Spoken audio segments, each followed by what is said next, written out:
And good evening. Chicken chutney ఇలా boneless chicken తీసుకోవాలండి. కడాయిలో ఆయిల్ లేకుండా జస్ట్ ఈ వాటర్ అన్ని ఇంకిపోవాలి. వేసేసి ఒక 20 minutes పట్టింది. చూడండి వాటర్ ఎలా వచ్చినాయో, ఈ వాటర్ అంతా ఇంకిపోయి పీసెస్ మొత్తం డ్రై అయిపోవాలండి. ఇది కేజీ బోన్లెస్ పీసెస్ ఇవి చికెన్ చట్నీకి. చూడండి పీసెస్ అన్ని డ్రై అయిపోయినాయి. ఇప్పుడు ఒక 1/2 kg ఆయిల్ వేసుకోవాలి. చూడండి కలర్ చేంజ్ అవుతున్నాయి. ఇంకా బ్రౌన్ కలర్ రావాలండి. ఇంకో 5 minutes వేయించుకోవాలి. చూడండి వేగిపోయినాయండి.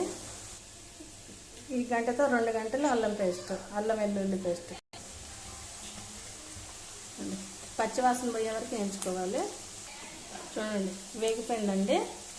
ఇంకోండి ఇది గిద్ద గ్లాసు. దీంతో 1 గ్లాస్ ఉప్పు, 2 glasses కారం పోసుకోవాలి.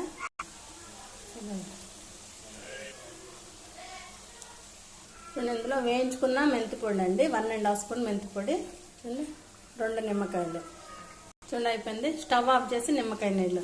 ఇది 1.5 to 2 months నిలువ ఉంటుందండి. చాలా టేస్టీగా ఉంటుంది ఫ్రెండ్స్. మీరు కూడా తప్పకుండా ట్రై చేయండి చికెన్ చట్నీ.